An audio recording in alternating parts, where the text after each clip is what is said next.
The frontier town of Ashwater sat like a scar on the edge of civilization, a collection of weathered buildings clinging to existence between the mountains and the great expanse of nothing beyond. It was the kind of place men came to reinvent themselves or lose themselves entirely, and Caleb Mercer had done both. He stood on the porch of the trading post he'd built with his own hands, watching the sun bleed out across the horizon. The wood beneath his boots was solid, expensive, imported from back east at considerable cost. Everything about the structure spoke of success. The glass windows that didn't leak, the iron hinges that didn't rust, the painted sign that proclaimed Mercer and Sons Trading Company in bold letters that could be read from 100 yards. Sons, plural, a promise more than a reality. He had one son, Jonah, barely 8 years old, with his mother's dark eyes and his father's stubborn jaw. One son, but Caleb had built this empire with the future in mind. More children would come, more success, more security. "You're doing it again." Eliza's voice cut through his thoughts like a blade through silk. She stood in the doorway behind him, arms crossed, her expression unreadable in the fading light. Even after 9 years of marriage, she could still surprise him with her beauty, the way the evening sun caught the copper in her hair, the strength in her posture that had drawn him to her in the first place. "Doing what?" Caleb asked, though he knew. "Counting profits in your head instead of coming inside for supper." "I was thinking about the new route through the mountain pass. If we can negotiate with the Shoshone, Caleb." She said his name the way she might address a child caught in a lie. "Your son asked about you 3 times today. He wanted to show you something he'd carved, a horse. He's been working on it for weeks." Guilt flickered in his chest, but he pushed it down with practiced ease. "I'll see it after we eat. This deal with the Shoshone could double our territory, triple our revenue. We could expand to... We have enough." The words hung between them like smoke from a gunshot. "Enough?" Caleb turned to face her fully. "Enough for what? Enough to survive another winter? Enough to maybe, possibly, keep this place running if the crops fail, or the supply lines get cut, or one of 100 other disasters strikes. I'm building something that will last, Eliza. Something that will protect you and Jonah when I'm gone." "You're already gone," she said quietly. "You're standing right here, but you're gone." Before he could respond, the door burst open and Jonah tumbled out, his face lit with the kind of pure excitement only children could manage. In his small hands, he clutched a wooden horse, carved with surprising detail for someone his age. The mane was rough, but recognizable. The legs slightly uneven, but proud. "Papa, look! I finished it. Mr. Chen said it's good enough to sell in the store." Caleb took the carving, turning it over in his hands. It was good work, raw, but promising. The kind of thing that showed potential if nurtured properly. "It's fine work, son. Real fine. Will you put it in the store? With the other things?" "Well, Caleb hesitated. The store sold practical goods, tools, weapons, preserved food, leather goods. A child's carving didn't fit the inventory. "Maybe we should keep this one. For the house." The light dimmed in Jonah's eyes. "Oh, okay. But," Caleb added quickly, seeing his wife's expression, "you keep practicing, keep getting better, and maybe one day we'll have a whole section of the store just for your carvings. How about that?" "Really?" The light returned, brighter than before. "Really? Now go wash up for supper." Jonah ran back inside, his disappointment already forgotten. Eliza watched him go, then turned back to her husband. "One day, always one day, never today." "I'm trying to I know what you're trying to do," she interrupted. "But Caleb, listen to me. Really listen. That boy doesn't need an empire. He needs his father. And She paused, choosing her words carefully. "I need my husband. Not this stranger who counts coins in his sleep and sees every conversation as a negotiation." Caleb wanted to argue, to explain that everything he did was for them, that his ambition was just another form of love. But the words wouldn't come. Instead, he reached for her hand. "After this next deal, after I secure the mountain route, I'll pull back, hire more help, spend more time here." Eliza pulled her hand away. "You said that after the last deal, and the one before that." She disappeared inside, leaving him alone on the porch he'd built to prove his worth. The sun had finished dying, leaving only the gray twilight that always felt like a warning out here. In the distance, somewhere beyond the edge of town, A wolf howled. Caleb shivered, despite the warmth of the evening. Supper was a tense affair. Jonah chattered about his day, the rabbit he'd seen near the creek, the game of soldiers he'd played with the blacksmith's son, the story old Mr. Chen had told him about a warrior who could speak to eagles. Eliza responded with warmth and attention, asking questions, laughing at the right moments. Caleb tried to participate, but his mind kept drifting to the ledgers in his office, the maps that showed potential routes, the endless calculations of risk and reward. Caleb? He looked up to find both of them staring at him. I asked if you wanted more stew, Eliza said. No, thank you. It's excellent. Jonah giggled. You didn't even taste it yet, Papa. Your bowl's still full. Caleb looked down at the untouched food in front of him. Right, of course. He took a spoonful, barely registering the flavor. Delicious. Eliza stood abruptly, gathering dishes. Jonah, go get ready for bed. Your father and I need to talk. But Mama, sit. Now, please. The boy obeyed, sensing the shift in atmosphere. When his footsteps had faded up the stairs, Eliza turned to face her husband.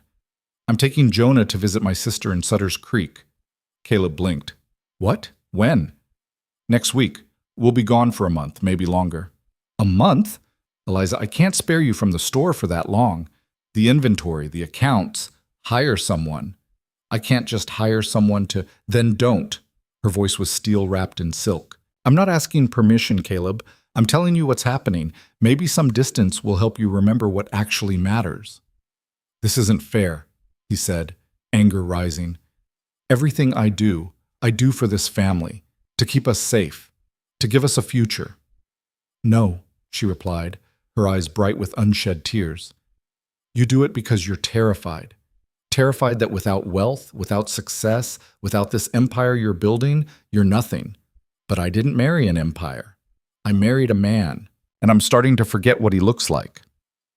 She left him sitting at the table, surrounded by the trappings of his success, the imported china, the silver cutlery, the oak furniture that had cost 3 months' profits. All of it suddenly felt like ash in his mouth.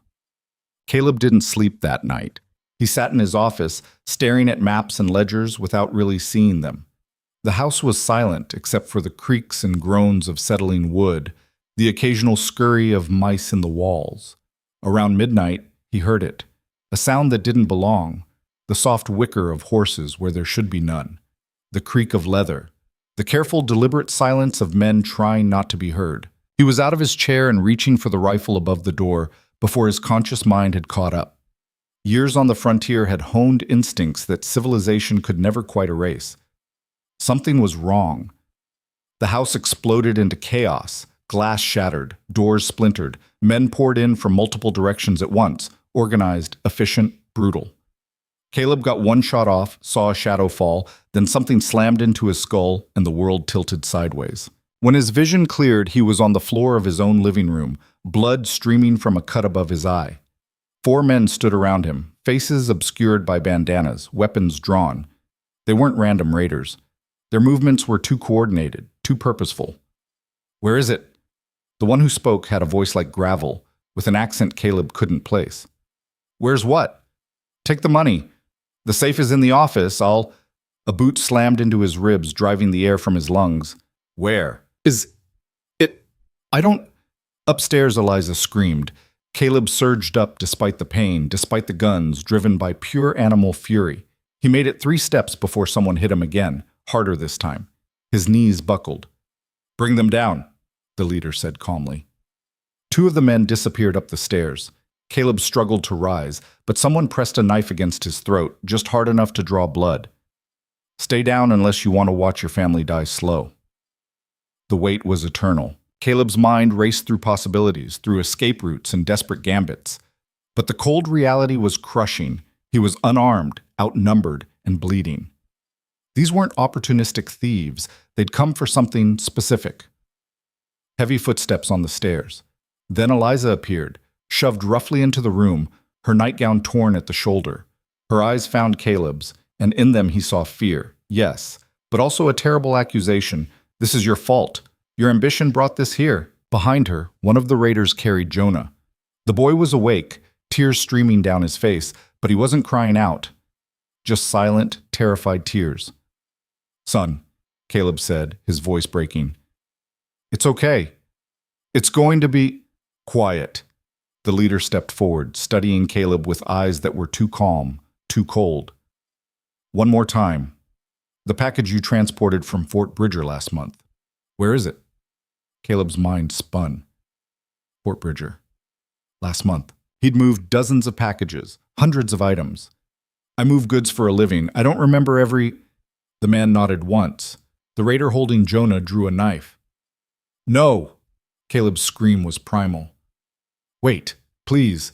I'll tell you anything. Just don't—" "Small wooden box," the leader continued as if Caleb hadn't spoken. "Bound in brass, sealed with red wax. You signed for it personally." Memory crashed through him. Yes, there had been such a box. Strange weight to it. The merchant who'd hired him had been nervous, insistent on confidentiality. Caleb had delivered it to a contact in Denver without asking questions. That was the rule of his business. Don't ask, get paid, move on. "I delivered it to Denver. A man named Harrison 3 weeks ago. I swear." Wrong answer. The leader's tone didn't change. The knife flashed. Jonah's scream cut off almost as soon as it began. The world stopped. Caleb watched his son fall, watched the impossible bloom of red spreading across the small chest, watched those dark eyes, Eliza's eyes, go wide with shock and confusion. The boy's mouth opened and closed, trying to form words that would never come. "Jonah!"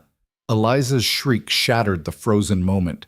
She lunged forward, breaking free from her captor, throwing herself down beside her dying son. Her hands pressed against the wound, trying to hold back the tide of red, but it poured through her fingers like judgment. "No, no, no, no, baby, please, no!" Caleb tried to move, but the knife at his throat pressed deeper. He could only watch as his wife cradled their son, as the light faded from the boy's eyes, as everything that mattered bled out onto the expensive imported rug he'd been so proud of. "Mama," Jonah's voice was barely a whisper. "It hurts." "I know, baby. I know. Just hold on. Please hold on." But he didn't hold on. Children shouldn't die, shouldn't know how, but Jonah's body went slack in his mother's arms with a terrible finality that no amount of wealth or ambition could reverse.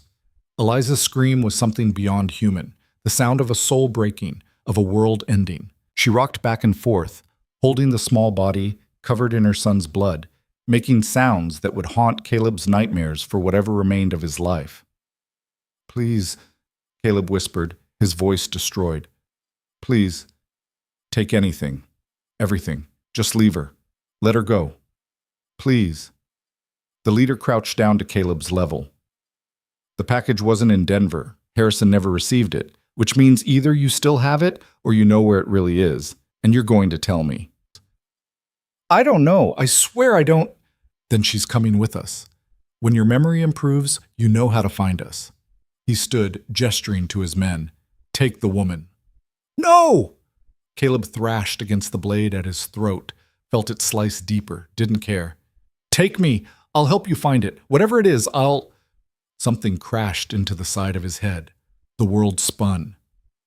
Through the haze of pain and shock, he saw them drag Eliza away from Jonah's body, saw her fight with the desperate strength of the destroyed, saw them subdue her anyway. "Caleb!" Her voice cut through everything. "Caleb!" He tried to rise. Someone kicked him down, tried again. Another blow, this one to the temple, and darkness rushed in at the edges of his vision. The last thing he saw before unconsciousness took him was his wife being carried toward the shattered door, reaching back toward the son she'd never hold again, screaming his name. Then nothing. Pain brought him back.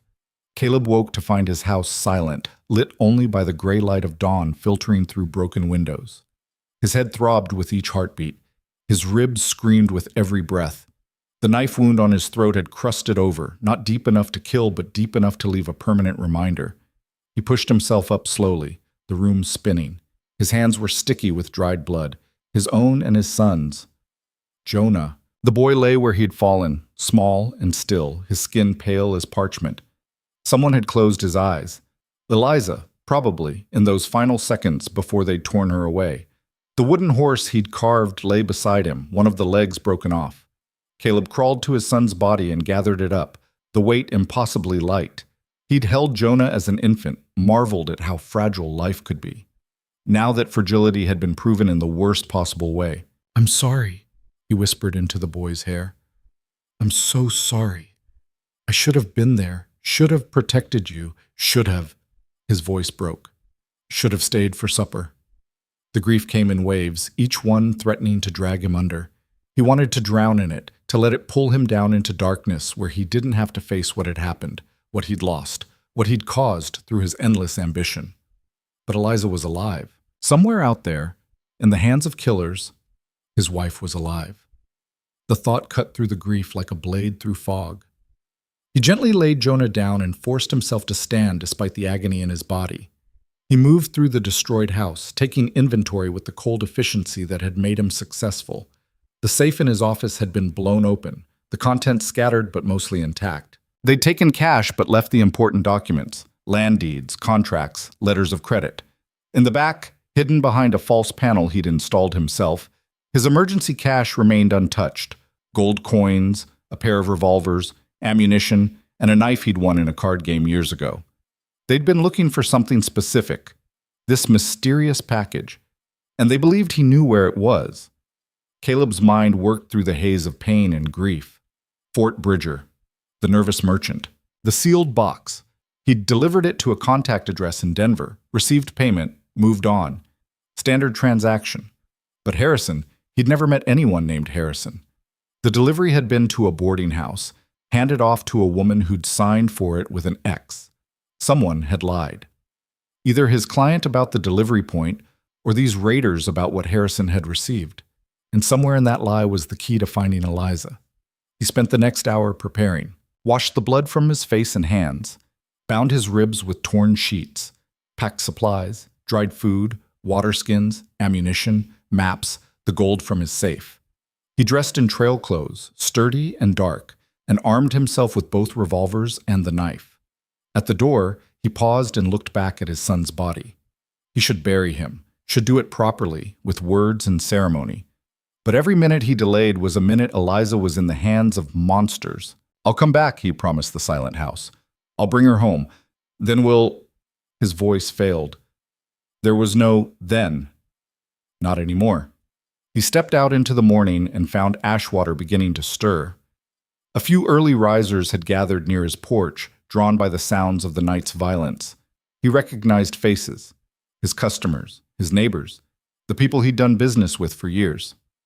"Mr. Mercer," the blacksmith stepped forward. "We heard the commotion. Are you— My God, what happened?" "Raiders," Caleb said flatly. "They took my wife, killed my son." The crowd murmured. Someone gasped.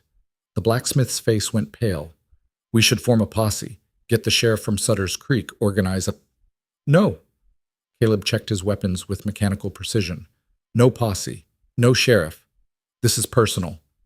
You can't go alone. The wilderness will kill you before you find them." "Maybe." Caleb mounted his horse, a solid roan mare he'd bought last spring. She stood steady despite the smell of blood on him. "But at least I'll die trying." "Mercer, be reasonable. You're hurt. My son is dead on my living room floor." Caleb's voice was ice. "My wife is in the hands of the men who killed him. There is no reasonable anymore. There's only forward." He rode out without looking back, following the tracks that led away from his house into the wilderness beyond Ashwater. The trail was clear enough. They'd been confident, not bothering to hide their passage. 6 horses, heading northwest into the badlands. The sun climbed higher as Caleb rode, heating the dry earth until it shimmered. His head pounded. His ribs sent spikes of pain through his chest with every breath. But he kept moving, driven by something beyond survival, beyond reason. Guilt was a powerful fuel. By midday, the tracks became harder to follow. The raiders had split up, some heading into rocky ground that wouldn't hold prints. Caleb had basic tracking skills. Anyone who survived on the frontier learned them, but this was beyond his ability. The trail forked again, became a maze of possibilities. He sat his horse at a crossroads of granite and sand, staring at the diverging paths, and felt despair creeping in at the edges.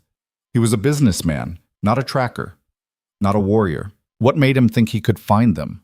What made him think he could get Eliza back even if he did? Because the alternative is going back to that house and burying my son alone. He chose the northwestern path based on nothing but instinct and kept riding. 3 days into the wilderness, Caleb was dying. Not quickly, not dramatically, but with the slow certainty that the frontier specialized in. His water was nearly gone. His food was running low. The wound on his throat had become infected, the flesh around it hot and swollen. Fever came and went in waves, turning the landscape into something from a fever dream. The tracks had vanished completely 2 days ago. He was navigating by dead reckoning now, following the general direction the raiders had been heading and hoping for some sign, some clue. But the land had swallowed them as completely as it had swallowed his hope. On the morning of the 4th day, his horse went lame, stepped wrong in a gopher hole, and came up 3-legged. Caleb dismounted and examined the injury, a bad sprain, maybe worse. The mare needed rest, care, time to heal. Things he couldn't provide. He unsaddled her, gave her most of the remaining water, and turned her loose. Maybe she'd find her way back to civilization. Maybe not. At least she had a chance. Caleb continued on foot. The land here was brutal, all sharp rocks and twisted vegetation that seemed designed to cut and snag. The sun beat down like a hammer on an anvil. He rationed his last water skin, allowing himself only a sip every hour, but by noon it was empty. By evening, he was hallucinating. Jonah walked beside him, carrying his wooden horse, asking why they were going this way. Eliza appeared in the distance, calling his name, but when he stumbled toward her, she vanished like smoke. Once, he saw his father, dead 15 years, standing on a rock outcropping, shaking his head in disappointment. "Always knew you'd end up out here," the hallucination said. "Dead in the dirt, all that ambition for nothing." "Not nothing," Caleb muttered through cracked lips. "Finding her, bringing her back." "She's already dead. You know that, don't you? They killed her the first night. Why keep her alive?" No, she's alive. She has to be." "Because you need her to be? The world doesn't care what you need." He kept walking. Sunset painted the sky in shades of blood and ember. Caleb collapsed near a cluster of rocks that offered minimal shelter. He had no strength left to gather wood for a fire, even if there'd been any wood to gather. He lay on the hard ground, staring up at the emerging stars, and felt his life bleeding away into the uncaring earth. This was how it ended. Not in glory, not in redemption, but alone in the wilderness, having failed everyone who'd ever trusted him. "I'm sorry," he whispered to the stars. "Eliza, Jonah, I'm so sorry." The stars didn't answer. Darkness took him. But consciousness returned slowly, wrapped in confusion. Caleb was moving, but not under his own power. Being dragged. No, carried. Strong arms under his shoulders, the smell of leather and sage smoke, the sound of soft cursing in a language he didn't understand. He tried to speak, but his throat was sand and thorns. "Quiet." The voice was female, sharp with irritation. "You talk. You die faster." Water touched his lips. Just a trickle, but it was everything. He drank greedily until it was pulled away. "Slow, you fool. Too much, too fast, you vomit and waste it." His eyes cracked open. The world was dark except for a small fire casting dancing shadows on rock walls. A cave. He was in a cave, and sitting across the fire from him was a woman unlike any he'd seen before. She was young, mid-20s perhaps, with skin the color of rich earth and eyes so dark they seemed to swallow light. Her hair was long and black, bound back with strips of leather. She wore a combination of traditional tribal garb and scavenged frontier clothing. A beaded vest over what had once been a settler's shirt, buckskin leggings, moccasins that had seen hard miles. A rifle rested within easy reach. A knife hung at her belt. But what struck Caleb most was the look in her eyes, absolute, uncompromising wariness. She studied him the way a wolf might study an injured coyote, assessing threat, calculating worth. "Who?" His voice cracked. "Who are you? Saving your life? Probably a mistake." She moved around the fire with fluid grace, checking his wounds with rough efficiency. "Infection is bad. You should be dead. Why am I not?" I ask myself same question. Her English was good but accented, the rhythm of her native language underlying every word. Saw you collapse from ridge, thought you were already dead, but then you moved, stubborn, like badger. She applied something to his throat, a pace that burned and soothed at the same time. Caleb hissed in pain. Hold still. This will fight infection. Maybe. I have to. He tried to sit up and immediately regretted it as the cave spun. I have to keep moving. Have to find. You move now. You die within hour. She pushed him back down with one hand, surprisingly strong. Rest. Heal. Then you can throw your life away. Caleb wanted to argue, but his body had other plans. Exhaustion pulled at him like an undertow. My wife. They took my wife. I have to. Sleep now. Talk later. The last thing he saw before darkness claimed him again was the woman sitting by the fire, her rifle across her knees, watching him with those unfathomable eyes. When Caleb woke again, daylight was streaming through the cave entrance. His fever had broken, leaving him weak but clear-headed. The woman sat nearby, working on something with her hands, weaving strips of leather into a complex pattern. You're awake. She didn't look up from her work. Good. I was starting to think you'd sleep forever. How long? 2 days. 2? Caleb struggled to sit up, his body protesting. I don't have 2 days. I need to die in wilderness? Now she looked at him, one eyebrow raised. You were doing a good job of that before I found you. Want to finish? He slumped back, frustration warring with the knowledge that she was right. They have my wife. Every minute I waste, every minute you're dead is minute you can't help her. The woman set aside her weaving. You want to save wife? First, not die. Second, not be stupid. Third, maybe have plan that isn't walk into desert until I fall down. I have a plan, Caleb said defensively. What plan? Find them. Get her back. The woman snorted. That's not plan. That's wish. How you find them? You had no tracks, no direction, just wandering like lost child. Caleb wanted to argue, but the truth of her words stung. Who are you? He asked instead. She studied him for a long moment, as if deciding whether he was worth the information. Name is Nara. Was of the people. Now I am nothing, between worlds. She gestured at her mixed clothing. Not tribe, not white, not anything. Why did you help me? Already told you. Mistake. But something flickered in her eyes that suggested it was more complicated than that. Also, you talk in fever. About your wife. About men who took her. About... She paused. About your son. The grief crashed over Caleb fresh and terrible. He turned his face away, not wanting the stranger to see him break. The men who took wife, Nara continued quietly. You know who they are? No. Raiders, killers. They wanted something, a package I transported. Said they'd give her back when I found it. They lied. The flatness of her statement hit like a physical blow. You don't know that. I know men like that. They lie like breathing, promise anything, deliver nothing but death. She moved to the cave entrance, looking out at the harsh landscape. But maybe I know where they take her. Hope flared in Caleb's chest, sharp and painful. Where? Not where. Who? Nara turned back to face him.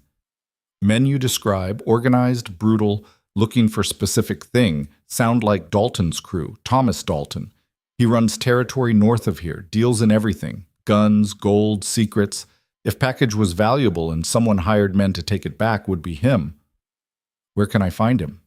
You can't. He has camp in Badlands, moves it regular, guards everywhere, traps. You walk in there, you die. Simple. Then I'll die, Caleb said. But I'll die trying. Nara studied him with those dark, unreadable eyes. White men always so eager to die. Never understand why. Because they killed my son. The words erupted from somewhere deep and raw. Stabbed him while I watched. Took my wife. Destroyed everything. What else is there but trying? What else matters? The silence stretched between them. Outside, a hawk cried. Finally, Nara spoke. I can guide you. To the territory, at least. Maybe find the camp if we're lucky. But it will cost you. I have gold. Take it all. Don't want gold. She moved closer, crouching down so they were eye level. I want way out. Guide you. You get me to settlement. Real settlement. Denver, Santa Fe, somewhere far from here. New start. Done, Caleb said immediately. Get me to my wife. I'll take you anywhere you want to go. So easy to promise, Nara said softly. But remember, out there, in Badlands, things change. Trust breaks. People die. She extended her hand. You sure? Caleb gripped her hand. Her skin was rough, her grip like iron. I'm sure. Then we leave tomorrow. Tonight, you eat, you rest, you get strong. Because tomorrow, the easy part ends. She released his hand and returned to her weaving, the conversation apparently over. Caleb lay back, staring at the cave ceiling, his mind already racing ahead to what came next. He'd made a deal with a stranger in the wilderness, trusted his life and his mission to someone he knew nothing about. It was reckless, desperate, exactly the kind of decision he'd spent his life avoiding, but desperate was all he had left. Outside, the sun began its descent toward another brutal night. And somewhere in the vast indifference of the frontier, Eliza waited. If she still lived, if hope still existed, if Caleb hadn't already lost everything that mattered. The wooden horse lay forgotten in the ruins of his house, one leg broken, but Caleb carried its weight anyway. Every step forward would be for the son he couldn't save, and the wife he refused to lose. Dawn came with the kind of cold that settled into bones and refused to leave. Caleb woke to find Nara already moving through the cave with practiced efficiency, gathering supplies and checking weapons. She'd laid out food for him, dried meat that tasted like leather and some kind of root vegetable he didn't recognize, and watched impatiently as he forced it down. Eat faster, she said. We lose morning light. We lose day. His body ached in places he'd forgotten existed, but the fever was gone and the infection in his throat had receded to a dull throb. Nara's medicine, whatever it had been, had worked. He stood slowly, testing his balance, and found himself steady enough. Can you ride? Nara asked. I can manage. Not what I asked. She tossed him a water skin. Can you ride hard, all day, because we don't stop for weakness out there? I'll keep up. She studied him with those dark eyes that seemed to see straight through to the truth. We'll see. Outside the cave, 2 horses waited, Nara's paint mare and a rangy buckskin gelding that eyed Caleb with suspicion. Where did you get the second horse? Caleb asked. Found him wandering 2 days south, lame leg, nearly dead, fixed him up. She ran a hand along the buckskin's neck. Everything in wilderness is either dying or fighting not to. Sometimes you save what you can. Caleb wondered if she was talking about the horse or about him. They rode north into country that grew progressively more hostile. The sparse vegetation of the desert gave way to broken badlands, a landscape of wind-carved rock formations, hidden arroyos, and soil so alkaline nothing could grow in it. The sun reflected off pale stone until the whole world seemed bleached of color. Nara set a brutal pace, stopping only briefly to rest the horses and check for signs. She moved through the terrain with an intimacy that spoke of years of experience, reading the land the way Caleb once read ledgers. How do you know this country so well? He asked during one of their brief stops. Grew up here. Different part, but all connected. My people moved with seasons, followed game, followed water. She scanned the horizon with narrowed eyes. Before settlers came and decided land was theirs to divide up and fence in. There was no anger in her voice, just a statement of fact that somehow made it worse. I'm sorry, Caleb said, knowing how inadequate the words were. Sorry doesn't bring back dead. Doesn't bring back old ways. She mounted her horse again. Come. We talk later. Ride now. By mid-afternoon, the landscape had transformed into a maze of canyons and mesas. Nara led them through with confidence, following paths Caleb couldn't see, reading sign in the dust that looked like random marks to his untrained eye. Stop, she said suddenly, holding up a hand. Caleb reined in, scanning the area for threats. He saw nothing but rock and sky. Nara dismounted and crouched near a cluster of stones that looked no different from 1,000 others they'd passed. She touched the ground, brought her fingers to her nose, then stood with her expression gone hard. What is it? Caleb asked. Someone camped here 3, maybe 4 days ago. She pointed to marks in the sand that Caleb could now see were boot prints, partially filled by wind. 6 men, headed northwest. Caleb's heart lurched. Could it be them? Could be anyone. Badlands are full of men who don't want to be found. But she continued studying the campsite, moving in widening circles. She stopped near the remains of a fire pit and bent down, retrieving something small. When she straightened, she held a scrap of cloth, once white, now stained with dirt and something darker. She turned it over in her hands, then looked at Caleb with an expression he couldn't read. "What?" he demanded. "What is it?" She handed him the cloth. It was torn from a woman's nightgown, the same kind Eliza had been wearing the night she was taken. The edge was stained with blood. The world tilted. Caleb gripped the fabric so hard his knuckles went white. "Is she—" "Blood is old, dried days ago." Nara's voice was carefully neutral. "Could be from anything. Small wound, maybe, or from before. From Jonah. From that night. From his son's murder." "They were here," Caleb said, his voice hollow. "We're on their trail." "Maybe," Nara remounted. "Or maybe other men with other prisoner. You can't know for sure." "I know." And he did, with a certainty that bypassed logic. This was them. This was Eliza's blood on that cloth. She'd been here, alive, days ago. They pushed on with renewed urgency, following the tracks northwest into deeper badlands. The terrain grew increasingly treacherous. Narrow paths between rock walls that could hide ambushes, loose stone that could cripple a horse, dead-end canyons that forced them to backtrack and lose precious time. As the sun began its descent, Nara led them into a narrow canyon with walls that rose 100 feet on either side. The temperature dropped immediately, the stone blocking what little warmth remained in the air. "We camp here," she announced, hidden from wind, hidden from eyes. "We should keep going," Caleb protested. "We're close. I can feel it." "Feel it in your gut while you ride off cliff in darkness?" Nara slid from her horse. "Canyon trails at night are suicide. We rest. Leave before dawn. Gain time that way." She was right, but Caleb hated it. Every moment they stopped felt like failure, like abandoning Eliza all over again. But he dismounted, helping tend the horses while Nara scouted a defensible position for their camp. They built a small fire in a sheltered alcove where the smoke would dissipate before it cleared the canyon rim. Nara produced more dried meat and some kind of compressed cake made from berries and fat that tasted better than it looked. They ate in silence, the firelight casting strange shadows on the canyon walls. "Tell me about her," Nara said finally. "Your wife." Caleb looked up, surprised.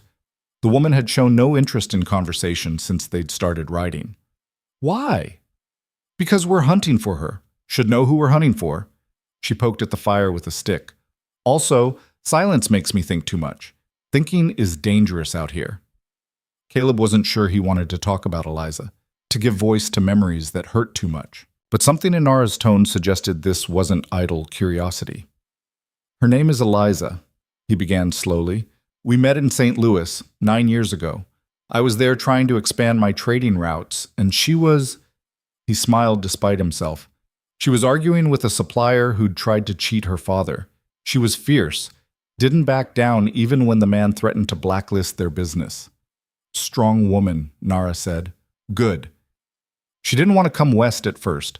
Thought I was crazy to chase opportunity into hostile territory, but she came anyway because—" His voice caught. "Because she believed in me, in us, and I repaid that by what? Being taken by surprise? By men with guns?" Nara's tone sharpened. "You think you should have been able to stop them? 1 man against 6? I should have been there. Should have been paying attention instead of locked in my office counting profits. Should have had eyes and back of head. Should have been able to see future." She shook her head. "Guilt is poison. Drink too much. It kills you. I know." Something in her voice made Caleb look at her more closely. "What happened to you? You said you were between worlds. What does that mean?" Nara was quiet for so long he thought she wouldn't answer. When she finally spoke, her voice had gone flat, distant. "My people lived in these lands for generations, followed the herds, honored the old ways. Then settlers came. First few we traded with. No problem. But more came. Then soldiers, then treaties that were lies. She stared into the fire. My father was chief, proud man, strong man. He believed if we tried to live in peace, showed we were no threat, they would let us be. They didn't. No. They wanted land, wanted us gone, sent soldiers to relocate us. My father tried to negotiate, but they'd already decided. So the young warriors, my brothers, my cousins, they decided to fight. Her jaw tightened. It was massacre, not battle. Massacre. They killed warriors, killed old ones, killed children. I was away when it happened, tracking elk with my grandmother. When we came back, she didn't finish. Didn't need to. I'm sorry, Caleb said. Everyone is sorry. Sorry doesn't fill mass graves. She looked at him directly. I survived because I wasn't there, because I was lucky, or unlucky depending on how you see it. My grandmother took me to another tribe, her mother's people, but they saw me as cursed, survivor of dead tribe, bad spirit. So you left. So I learned to survive alone, took what I needed from both worlds, learned to speak your language, wear your clothes when useful, trade with your merchants, but also kept my skills, my knowledge, became something neither side trusts. She smiled without humor. Between worlds, not belonging anywhere. They sat in silence, two people shaped by loss, thrown together by desperate circumstance. Why are you really helping me? Caleb asked. The truth. Nara considered the question. Because maybe saving your wife means something. Maybe undoing one bad thing in a world full of bad things. Maybe just because I'm tired of being alone with ghosts. She stood abruptly, ending the conversation. Sleep now. I take first watch. We ride before dawn. Well, Caleb tried to sleep, but his mind kept returning to the scrap of blood-stained cloth tucked in his pocket. Eliza had been here. Was she still alive? Still fighting? Or had that blood been the beginning of the end? He must have dozed eventually because Nara was shaking him awake, what felt like minutes later, though the stars had wheeled overhead and the pre-dawn gray was just touching the eastern sky. Move, she said. Something's wrong. He was on his feet instantly, reaching for his revolver. What? Smell. She pointed up canyon. Smoke. Not from fire. From burnt flesh. Now that she'd mentioned it, Caleb caught it too. A sickly sweet odor that made his stomach turn. They saddled the horses quickly and moved up the canyon toward the source, Nara leading with her rifle ready. What they found made Caleb's blood run cold. 3 men hung from a dead tree that somehow clung to life in the rocks. They'd been tortured before being killed. The evidence was clear even from a distance. Their bodies had been mutilated, marked with symbols Caleb didn't recognize. One of them looked familiar. That's one of them, Caleb said, his voice tight. One of the raiders who attacked my house. I'm sure of it. Nara dismounted and examined the scene with professional detachment. Killed 2 days ago, maybe 3. Left here as message. Message for who? For anyone looking. She pointed to the symbols carved into the bodies. This is Dalton's mark. Means these men betrayed him. Means he's sending warning. Betray me. This is what happens. So we're close to his territory. We're already in it. Nara's eyes scanned the canyon rim. These men were from raid on your house. Means they came back to Dalton. Means he has what he wanted, or they failed, and he punished them. If they failed, then the package doesn't matter anymore. What matters is Dalton has your wife, and Dalton doesn't keep prisoners long unless they're useful. She moved back to her horse. We need to move fast. They rode hard through the morning, the canyon eventually opening into a vast basin ringed by mesas. Nara led them to high ground where they could survey the land without being seen. There, she said, pointing to a dark smudge in the distance. See the smoke? Small controlled fires. Not camp. Something else. Caleb squinted but couldn't make out details. Nara pulled out a small telescope, another scavenged item from her mixed-world existence, and studied the area. Settlement of some kind. Maybe 20 buildings. Guards on perimeter. She handed him the telescope. Look at center, the large structure. Through the lens, Caleb saw a compound built into the side of a mesa. The main building was part natural cave, part constructed fortress. Armed men patrolled the perimeter. Even from this distance, the place radiated menace. That's Dalton's main camp, Nara said. Changes location but always comes back here. Natural defenses, water source inside the cave. Only one real approach, and it's watched constantly. How many men?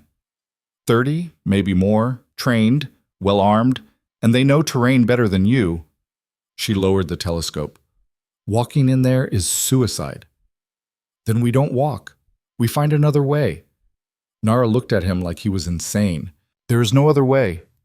One entrance. Walls of stone on all sides. Even if you could somehow get inside without being seen, getting out with prisoner, impossible. Nothing's impossible, Caleb said, though he had no idea how to back up that claim. They spent the rest of the day watching the compound from different vantage points, Nara pointing out guard rotations, supply runs, the single wagon that came and went with provisions. By nightfall, Caleb's hope had dimmed considerably. She was right. The place was a fortress. They made camp in a hidden ravine several miles from the compound. This time, they risked no fire. The night was clear and cold, the stars so bright they seemed close enough to touch.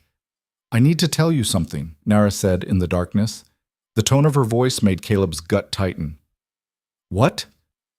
The men who raided your house, the ones looking for the package. She paused. I knew about them. Not specifically about your house, but about the raid. Caleb felt the world shift beneath him. What? Dalton sometimes uses my people, former people, as scouts. We know the land can move unseen. 2 months ago, he hired my cousin to track a shipment from Fort Bridger. Said there was a box that had been stolen from him, and he wanted it back. Her voice was steady but quiet. I didn't participate. Didn't want anything to do with Dalton. But I heard about it. Heard they were planning raid on trader who'd moved the package. You knew. The words came out flat, emotionless. You knew they were going to attack someone, and you did nothing. I knew Dalton was looking for stolen property. I didn't know about you. Didn't know about your family. Raids happen all the time out here. I can't stop them all. She turned to face him in the darkness. But I should have told you before now. Should have said something when I found you in the desert. I didn't because I knew you'd... Caleb was on his feet, his hand on his revolver before he'd consciously decided to move. You're one of them. You helped them. I helped you up, Nara shot back, standing as well. I saved your life when I could have left you to die. I guided you here when I could have taken your gold and disappeared. After you helped set up the raid that killed my son. I didn't set up anything. I heard about it and did nothing, which is different. Her voice rose. You think I'm proud of that? You think I don't carry weight of all the things I've done and not done? My son is dead because of people like you. Your son is dead because of Dalton and men like him. I'm just trying to survive in world they made. She stepped closer, her face inches from his. You want to shoot me? Go ahead. Won't bring back your son. Won't save your wife. We'll just leave you alone in the badlands with no guide and no chance. They stood frozen, tension crackling between them like lightning before a storm. Caleb's hand trembled on the revolver. Part of him wanted to pull it, wanted to punish someone, anyone, for what had happened. But Nara's eyes held his, unflinching, daring him to follow through. Slowly, he released the weapon. If you lie to me again, he said quietly, alliance is over. Fair. Nara stepped back. No more secrets, but same goes for you. I haven't lied to you. No, but you haven't told truth either, this package everyone wants. You know what was in it, don't you? Caleb hesitated, then nodded. I didn't open it. That was the deal. Transport sealed, no questions. But it was heavy, dense. And the merchant who hired me was terrified of something, paid triple my normal rate. What do you think it was? Gold? Documents? I don't know. He sat back down, suddenly exhausted. I was so focused on profit, I didn't care. Just another job. Another step toward building my empire. The bitterness in his voice was corrosive. Look where that got me. Nara sat across from him. Dalton must think you still have it, or know where it is. That's why he took your wife instead of killing her. Leverage. But I don't have it. I delivered it to the address in Denver. Whatever happened after that, he spread his hands helplessly. Then we need to convince him you can get it back. Make deal. Package for your wife. We don't have the package. He doesn't know that. Nara's eyes glinted in the starlight. We bluff. Get inside, find your wife, get out before he realizes we have nothing. That's insane. You have better plan? Caleb didn't. And the worst part was, Nara's insane plan was starting to sound almost reasonable in its desperation. They spent the next day watching the compound more carefully, looking for weaknesses in the routine. The supply wagon came at midday, always the same time, always the same approach. Guards changed shifts at dawn and dusk. There was a pattern, rigid and predictable. Dalton is military, Nara observed.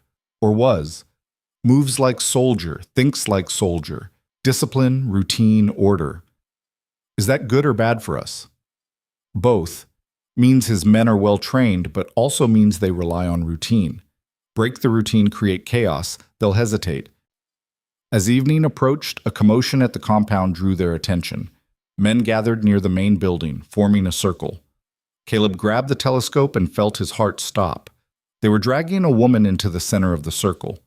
Even at this distance, even through the imperfect lens, he recognized the copper in her hair, the defiant way she held herself despite the obvious abuse she'd suffered. Eliza. "It's her," he whispered. "She's alive." Nara took the telescope. Through the lens, they watched as a man, presumably Dalton, approached Eliza. He was tall, broad-shouldered, with the bearing of someone accustomed to command. He spoke to her, though they were too far away to hear words. Eliza spat in his face. One of the guards hit her. She went down hard. Caleb started to stand, pure instinct driving him to rush the compound right now. Consequences be damned. Nara grabbed his arm with surprising strength. "Don't," she hissed. "You go now. You die. She dies. Everyone dies. They're hurting her. They've been hurting her for days. She's still alive, still fighting. That means Dalton still needs her." Nara's grip was iron. "We wait. We plan. We do this smart or not at all." Through the telescope, they watched Dalton pull Eliza to her feet and drag her back toward the main building. She was limping now, blood running from her nose, but her head was still high. "Tonight," Caleb said. "We go tonight. Tonight is suicide. We need to—" "Tonight," he repeated, his voice allowing no argument. "She's suffered long enough. I won't make her wait another day while we plan the perfect approach that doesn't exist." Nara stared at him, then slowly nodded. "Tonight. But we do it my way. You follow my lead, do exactly what I say, or I leave you here. Understood?" "Understood." They spent the remaining daylight preparing. Nara had Caleb strip most of his gear, keeping only essential weapons and a dark blanket she'd brought. She mixed ash with water to darken his face and hands, making him nearly invisible in the shadows. "We go in during guard change at dusk," she explained. "Moment of confusion when old guards leave and new ones arrive. We have maybe 5 minutes before they settle in. What about getting out? Haven't figured that part yet. First, we get in. Find your wife, then improvise." "That's your plan? Improvise? You have better one?" When he didn't answer, she continued. "Sometimes only plan is to start chaos and run through it. Not elegant, but effective." As the sun began its final descent, they moved into position on a ridge overlooking the compound's single approach. Below, they could see the evening guard change beginning, men moving in organized lines, weapons being handed off, posts being relieved. "Now," Nara whispered. They moved down the ridge like ghosts, using every shadow, every rock, every irregularity in the terrain. Nara had done this before, moved through hostile territory unseen, and Caleb followed her lead exactly. The compound's outer perimeter was marked by wooden stakes driven into the ground, a symbolic boundary more than a physical barrier. They slipped past it during the moment when guards were looking away, reporting to their replacements. Getting to the main building meant crossing 40 yards of open ground. Nara waited until a cloud passed over the rising moon, then moved. Caleb followed, his heart hammering so hard he was sure someone would hear it. They made it to the building's shadow without being seen. The structure was impressive up close. Massive stones fitted together with almost artistic precision, incorporating the natural cave mouth into a fortified entrance. "Guards at door," Nara breathed in his ear. "We need distraction." She pulled something from her pouch, a small bundle wrapped in oiled cloth.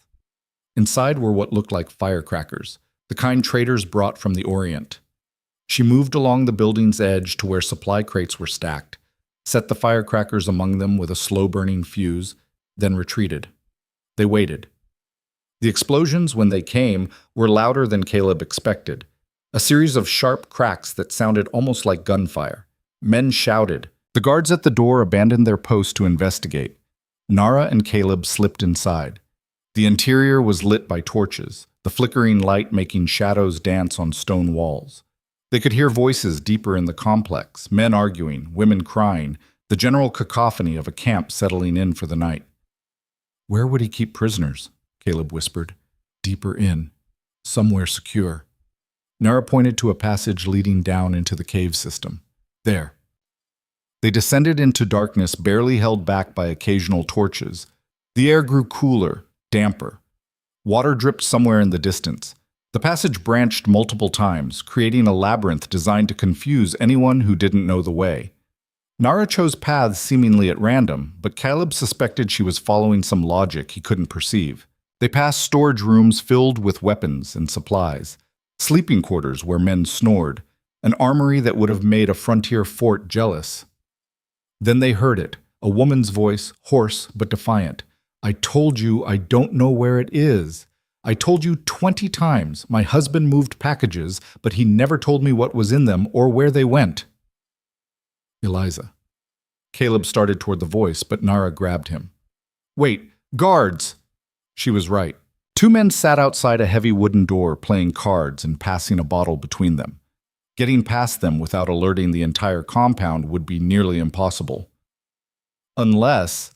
Caleb drew his knife and looked at Nara. She understood immediately, drawing her own blade. They would have to do this silently, perfectly, with no room for error. They moved as one. Caleb took the guard on the left, his hand clamping over the man's mouth as the knife found his throat. Nara's guard died just as quickly, his shocked expression frozen in the flickering torchlight. They lowered the bodies gently, hiding them in shadows. The door was barred from outside. Caleb lifted the heavy beam and pulled it open. Eliza sat chained to the far wall, her face bruised and swollen, her dress torn and stained with blood. When she saw him, her expression cycled through disbelief, hope, and then fear. "Caleb?" Her voice cracked. How?" He crossed the room in 3 strides, gathering her into his arms despite the chains. She felt too thin, too fragile, nothing like the strong woman he'd left behind. "I'm here," he whispered into her hair. "I found you. I'm getting you out." "Caleb, you have to leave. Dalton, is having nice conversation with me." They whirled to find Thomas Dalton standing in the doorway, a revolver pointed casually at Caleb's chest. Behind him stood 6 armed men, their weapons trained on Nara. Dalton was exactly as he'd appeared through the telescope. Tall, military-bearing, cold eyes that calculated odds with mechanical precision.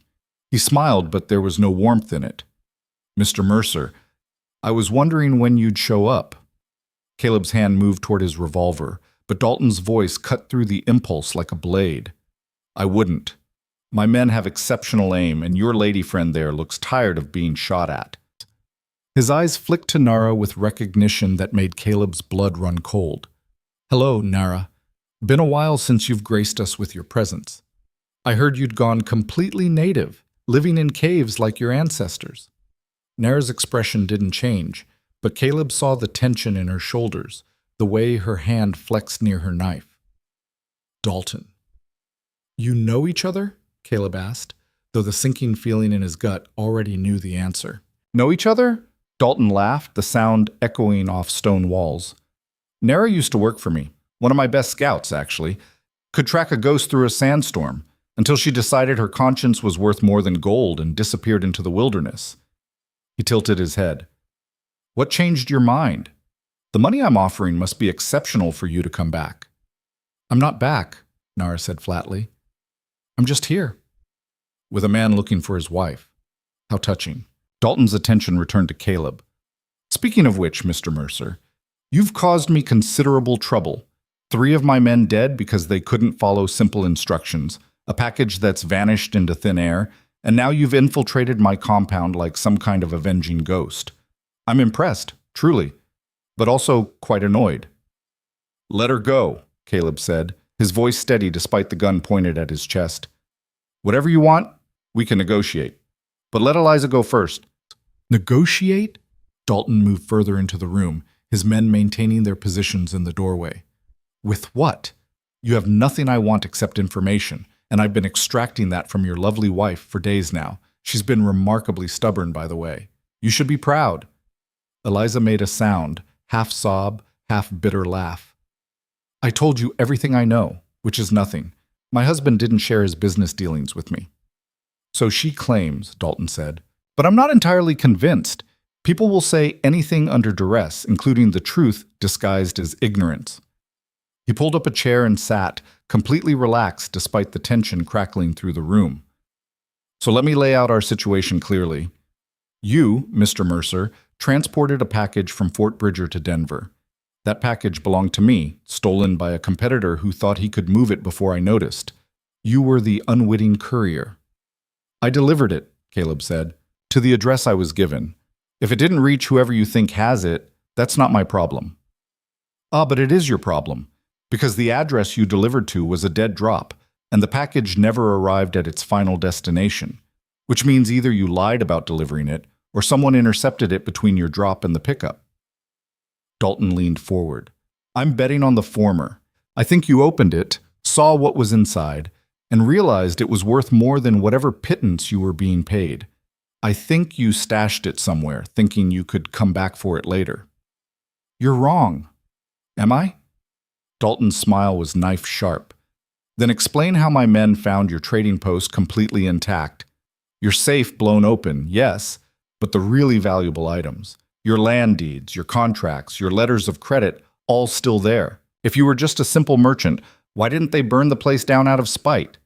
Why did they leave so carefully, as if they might need to come back? The implication hit Caleb like a physical blow. You think I hid it in my own house? I think you're smarter than you look. And I think a man who built a successful trading empire from nothing knows the value of leverage. Dalton stood, brushing imaginary dust from his trousers.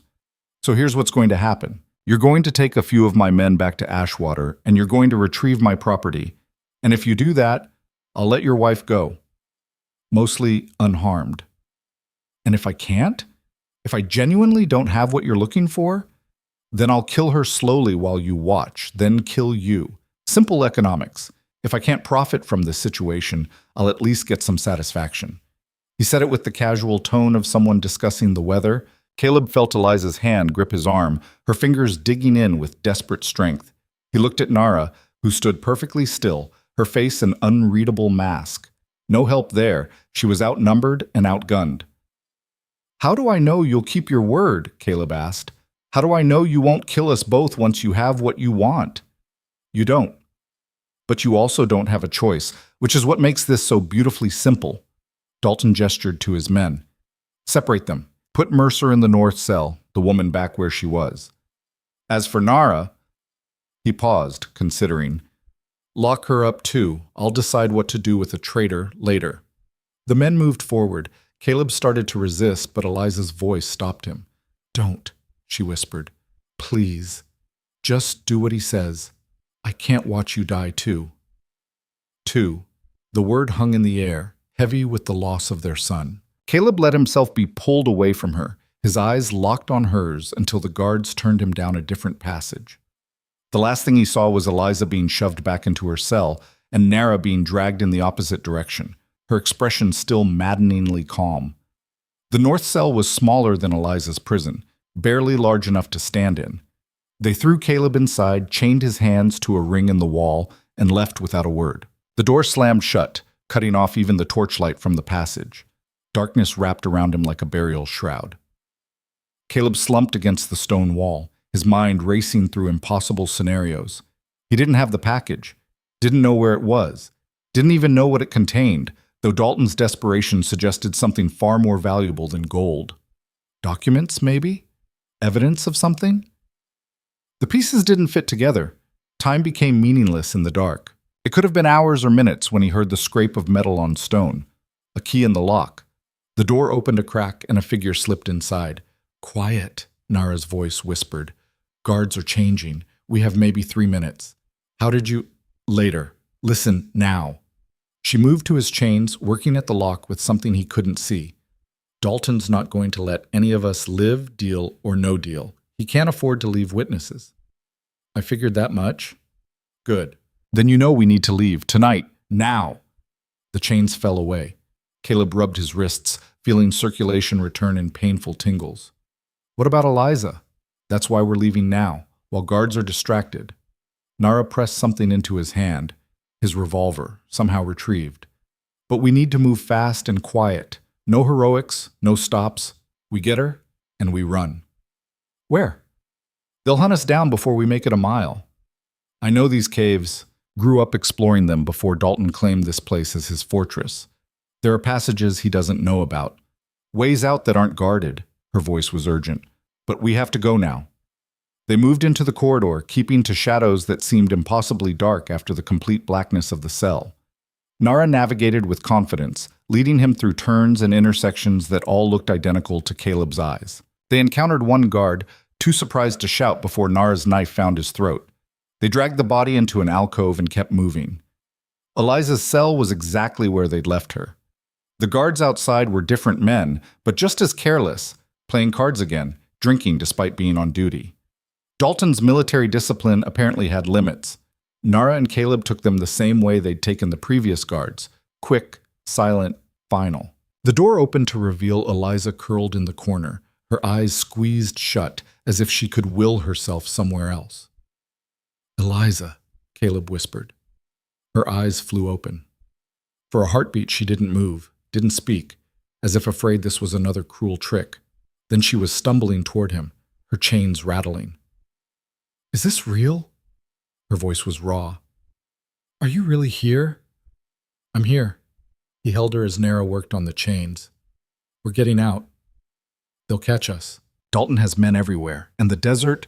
We're not going through the desert. Nara freed the last chain and helped Eliza stand. She was weak, barely able to support her own weight.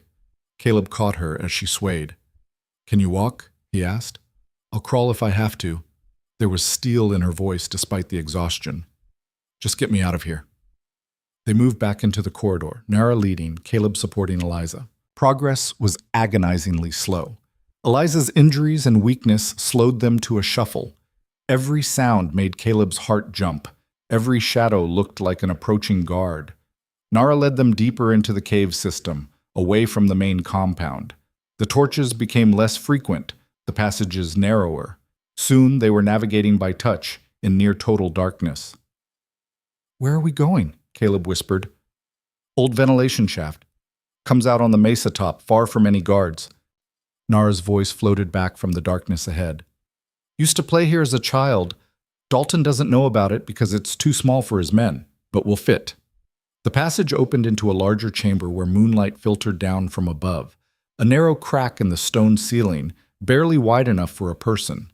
Crude handholds had been carved into the rock, leading up toward freedom. You first, Nara said to Eliza. I'll push. Caleb will pull from above. Eliza looked at the shaft, then at Caleb. I'm not sure I have the strength. You do, he said firmly. You survived this long. You can survive 20 more feet. She nodded, some of her old determination flickering in her eyes. Caleb climbed up first, his injured ribs screaming protest, but holding. At the top, he braced himself and reached back down. The climb was brutal. Eliza's hands kept slipping, her body shaking with exhaustion. Twice, she nearly fell before Caleb caught her and hauled her up another few feet. Below, Nara pushed and supported, her strength keeping Eliza from plummeting into the darkness. Finally, Caleb's hand found purchase on solid ground. He pulled himself out onto the mesa top, then reached back down for Eliza. One final heave, and she was out, collapsing onto the stone, gasping. Nara emerged moments later, moving with the fluid ease of someone who'd made this climb 100 times. They were out, free. The compound lay below them, lights flickering in the darkness, completely unaware that their prisoners had escaped. We need to move, Nara said. When they discover we're gone, an alarm bell shattered the night. Then another. Shouts erupted from the compound below. Too late, Caleb muttered. They know. Then we run. Nara pulled Eliza to her feet. Can you run? Watch me. They ran. The mesa top was rough and treacherous in the moonlight. full of hidden crevices and loose stone. Eliza stumbled constantly, but each time she forced herself back up, driven by the knowledge that stopping meant death. Caleb stayed close, catching her when she fell, pushing her forward when she slowed. Behind them, they could hear the compound erupting into chaos. Torches lit up like angry fireflies as men poured out, organizing pursuit. Dalton's voice carried across the distance, sharp with fury, issuing orders with military precision. Nara led them to the edge of the mesa where the stone dropped away into darkness. For a horrible moment, Caleb thought she meant for them to jump. Then he saw the trail, barely more than a goat path, winding down the cliff face. Carefully, Nara warned. One slip, you fall 100 feet. They descended in single file, moving as quickly as they dared. The trail was treacherous. Loose stones, sharp turns, sections where they had to edge along with their backs against the rock wall. Below, the desert floor waited like a dark ocean. They were halfway down when the first shots rang out. Bullets sparked off stone above their heads, the reports echoing across the badlands. The pursuers had reached the mesa top. "Faster!" Nara shouted, abandoning caution. They half ran, half fell down the remaining trail, reaching the desert floor in a controlled tumble. Caleb's ribs screamed. Eliza was bleeding from new cuts, but they were down, and the shooters above had lost their angle. "The horses," Caleb panted. "Where did you leave them?"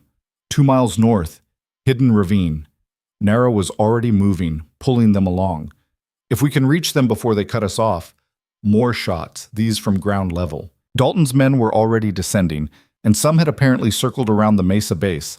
Muzzle flashes lit up the night like deadly lightning. They ran through the darkness, guided only by Nara's instincts and the faint moonlight.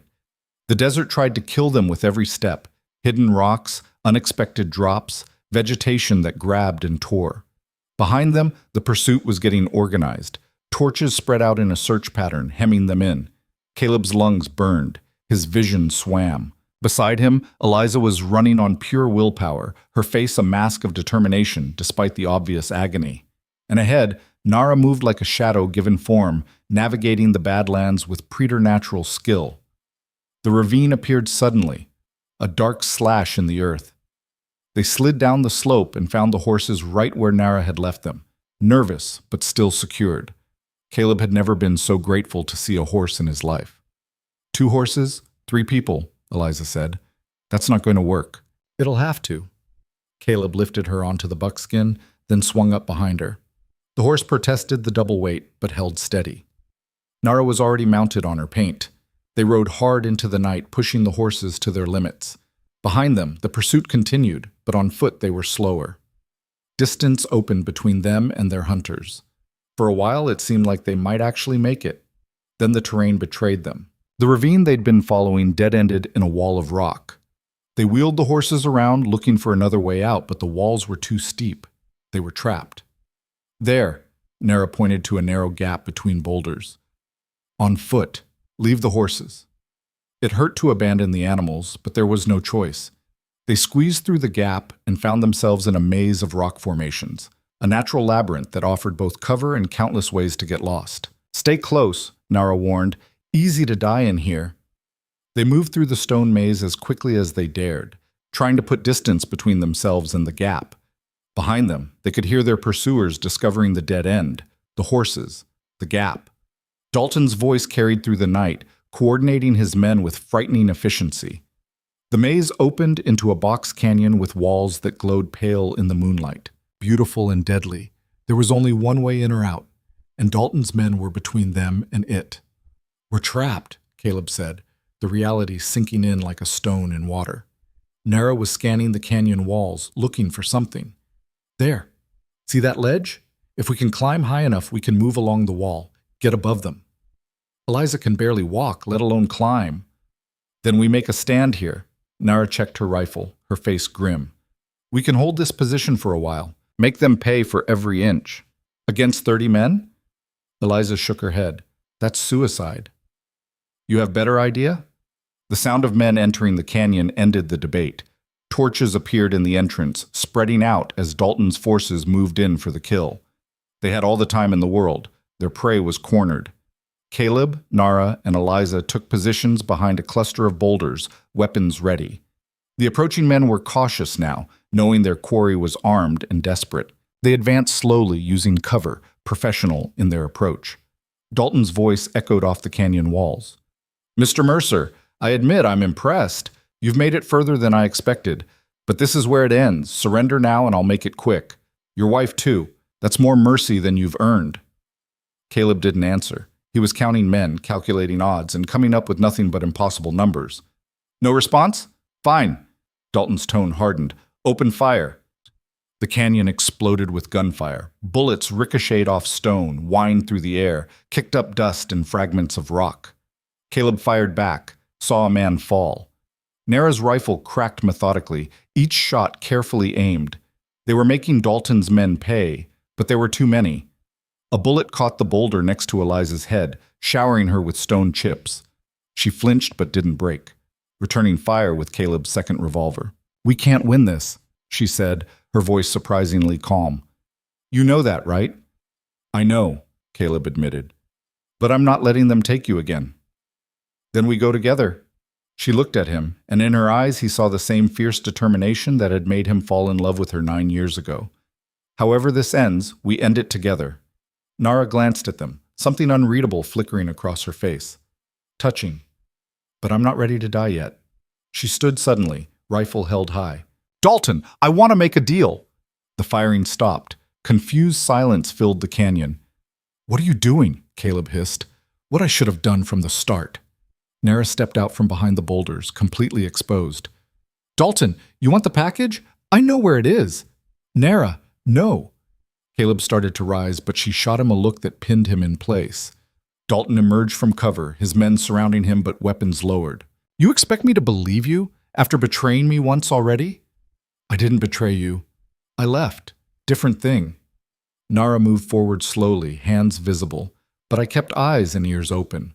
"I know what happened to your package, know who took it and where they stashed it. Information like that is worth something, yes?" "Depends on the information." "The man who hired Mercer wasn't working for your competitor. He was working for himself, planning to sell the package to the highest bidder. But he got nervous when your men started asking questions, so he moved it." Nara was closer now, within 20 feet of Dalton. "I know where. Tracked him myself out of curiosity." Dalton studied her, calculating. "And you're willing to trade this information for what? Your life?" "My life and safe passage. You get your package back, I get to leave. Mercer and his wife are your business, not mine." Caleb felt the betrayal like a knife to the gut. After everything, after the journey and the confidences shared, she was selling them out. Eliza's hand found his. "She's buying us time," she whispered so quietly he almost didn't hear. "Watch." Dalton seemed to come to a decision. "Fine. Tell me where the package is, and if the information proves true, you walk away." "Not how this works." Nara shook her head. "I take you there, personally. You get package, then I leave. That way you know I'm not lying. And Mercer? Kill him, let him go, use him for target practice. Not my concern." She said it with such cold indifference that Caleb almost believed her. Dalton laughed. "You always were pragmatic, Nara. Fine. But your friends stay here with my men as insurance. You try anything, they die. Understood?" "Understood," Dalton gestured to his lieutenant. "Watch them. If I'm not back by dawn with the package, kill them both. Make it slow."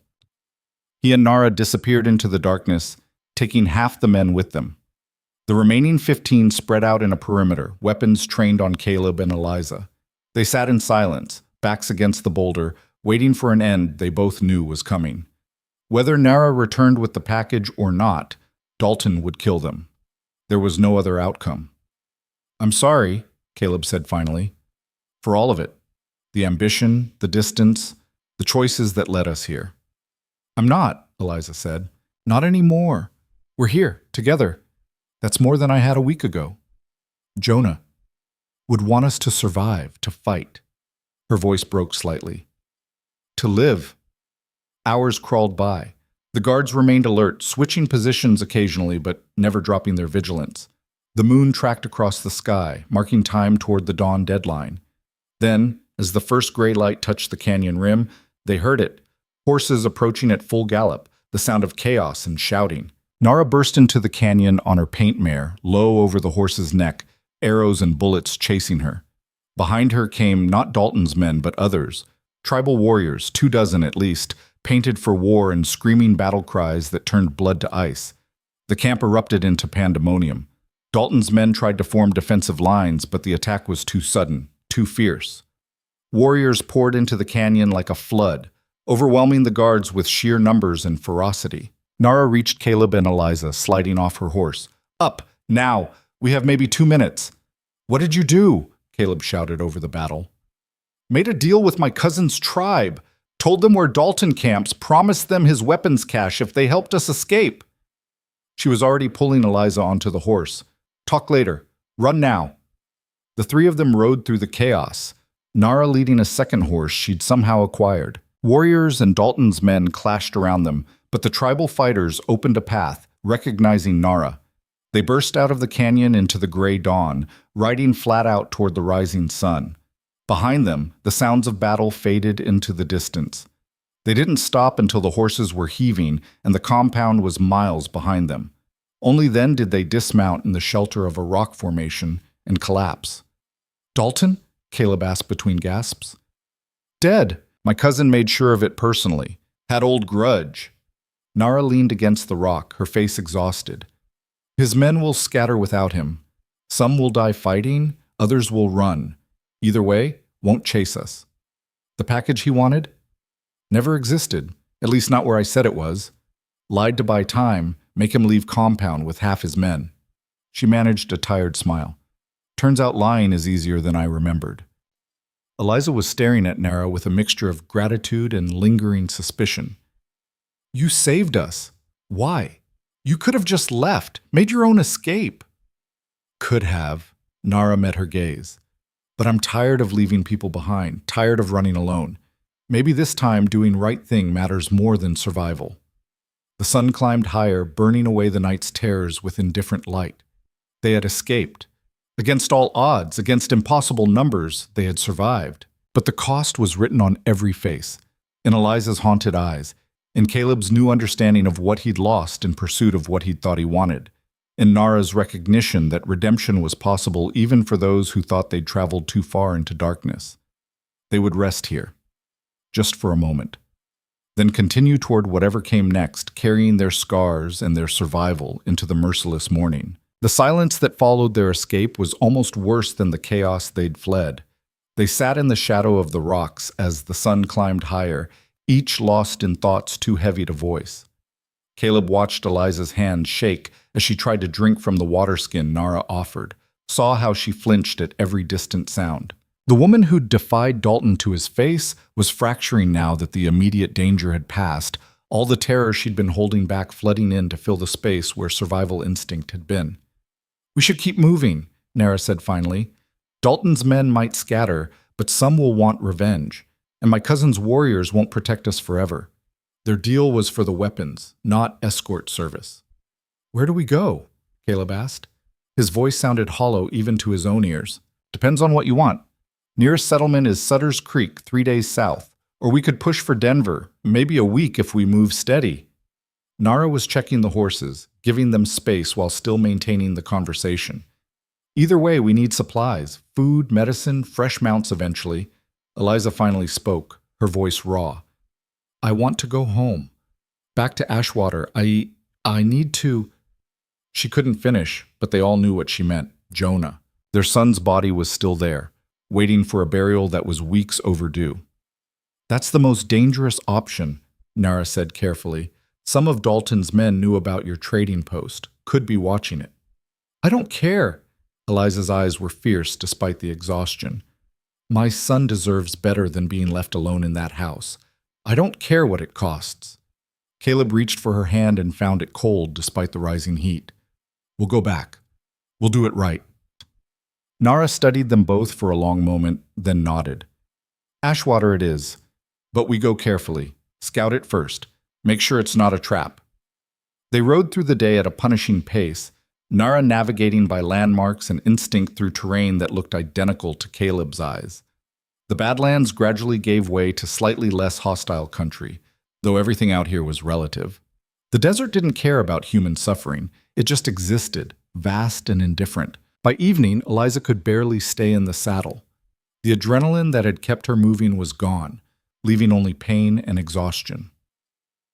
They made camp in a dry wash where stunted trees offered minimal shade, and Nara tended to Eliza's injuries with the same methodical care she'd shown Caleb. "Ribs are bruised, maybe cracked," Nara said, wrapping Eliza's torso with strips torn from a blanket. "Cuts will heal if we keep them clean, but you need rest. Real rest, not just a few hours between riding." "We don't have time for rest," Eliza said through gritted teeth. "We make time or you die. Simple choice." Nara's tone was matter-of-fact. "Infection, exhaustion, injuries, any of them could kill you. You're strong, but you're not invincible." Caleb built a small fire while Nara worked, using dried brush and the precious matches from his pack. The flames felt like a luxury after so many days of cold camps and desperate flight. He cooked the last of their dried meat into something resembling stew, stretching it with wild onions Nara had gathered. They ate in silence, too tired for conversation. But as the darkness deepened and the stars emerged in their thousands, Eliza finally spoke. "Tell me about what happened. After they took me. All of it." So Caleb told her about waking to find their son dead and her gone, about his suicidal trek into the wilderness, about Nara finding him half dead and nursing him back to health, about the journey through the badlands and the desperate infiltration of Dalton's compound. He left nothing out, including his own failures and fears. When he finished, Eliza was crying silently, tears reflecting firelight. "You should have stayed in Ashwater, should have buried Jonah properly and moved on with your life." "There is no life without you," Caleb said simply. "That's what got us into this mess. You building everything around me and Jonah, thinking we needed an empire to be safe." Her voice was gentle but firm. "We never needed wealth, Caleb. We needed you. Present. Actually there. Not just physically in the house, but mentally somewhere else, always chasing the next deal." The words cut because they were true. Caleb had spent years building security while missing the life he was supposedly securing. "I know, and I'm sorry. If I could go back—" "You can't. None of us can." Eliza wiped her eyes. "But maybe we can go forward differently. If we survive this." Nara had been sitting apart, giving them privacy, but now she stirred. "You'll survive. Both of you. You're too stubborn to do anything else." There was something like affection in her tone. "What about you?" Eliza asked. "What happens when you get us to safety? You just disappear back into the wilderness?" "That was the plan. Get you to settlement, collect payment, move on." Nara poked at the fire with a stick. "But plans change. Maybe I'm tired of being alone. Maybe I want to see what happens next." "You could come with us," Caleb offered. "Back to Ashwater. Help rebuild. We could use someone with your skills." Nara laughed, but it wasn't unkind. "Me? In a frontier town, surrounded by settlers who'd probably shoot me on sight? That's a different kind of suicide." "Not if you were with us. Under our protection." Eliza leaned forward despite the pain it caused. "You saved our lives, multiple times. That counts for something. And honestly, I'd feel safer having you around." "You don't even know me." "I know enough. I know you've had chances to abandon us or sell us out, and you haven't. I know you risked your life attacking Dalton's compound with your cousin's warriors. I know you're sitting here now instead of halfway to Denver." Eliza's gaze was steady. "Sometimes that's all you need to know about a person." Nara looked away, uncomfortable with the gratitude. "We'll see. First, we get to Ashwater alive. Then we talk about what comes after." They took turns keeping watch through the night, two sleeping while one sat with a rifle across their knees. Caleb had the last watch, the hours before dawn when the desert was coldest and the mind played tricks. He found himself thinking about Jonah, about the wooden horse with its broken leg, about all the moments he'd been too busy to notice. The boy had wanted so little, just his father's attention, his presence, his approval. And Caleb had given him promises of someday while chasing a future that had turned to ash the moment raiders kicked in his door. "You're thinking too loud," Eliza's voice came from the darkness. "I can practically hear it from here." Caleb turned to find her sitting up, wrapped in a blanket. "Thought you were asleep." "Can't. Every time I close my eyes, I'm back in that cell." She moved to sit beside him. "Or worse, I'm back in our house watching Jonah." She couldn't finish. Caleb pulled her close, and they sat together in the pre-dawn gray, two people broken by the same violence, holding each other against memories that would never fully fade. "I keep thinking about what he said at the end," Eliza whispered. It hurts. Like he couldn't understand why someone would do that to him. He was 8 years old, and he died confused. "I know." "Do you?" "Because I don't think you do. You weren't there for the days after. You didn't have to sit in that cell knowing our son was dead, and you were probably next. You didn't have Dalton's men." She pulled away, wrapping her arms around herself. "They didn't touch me that way, but they threatened to. Described in detail what they'd do if I didn't talk. And the worst part is I had nothing to tell them. I would have betrayed anything, anyone, to make it stop, but I genuinely didn't know what they wanted." Caleb felt something crack inside his chest. "Eliza, I'm not blaming you. I'm just saying we both carry different pieces of this, and we need to acknowledge that before we can move forward." She looked at him in the growing light. "I don't know if we can move forward. I don't know if what we had survives something like this." "I love you," Caleb said, the words inadequate but true. "I know. And I love you. But love isn't always enough, is it? Sometimes the damage is too deep." She stood, moving back to her bedroll. "We'll get through this immediate crisis. We'll bury our son properly. We'll deal with whatever comes next. And then we'll see if there's anything left to build on." The words hung in the dawn air like smoke from a dying fire. They broke camp as soon as there was enough light to ride safely. The horses were tired, the humans more so, but they pushed on. 2 more days to Ashwater, Nara estimated, if the weather held and they didn't encounter trouble. The weather held. The trouble found them anyway. They were crossing a stretch of open desert, no cover for miles, when Nara suddenly reined in her horse. Riders, coming fast from the east.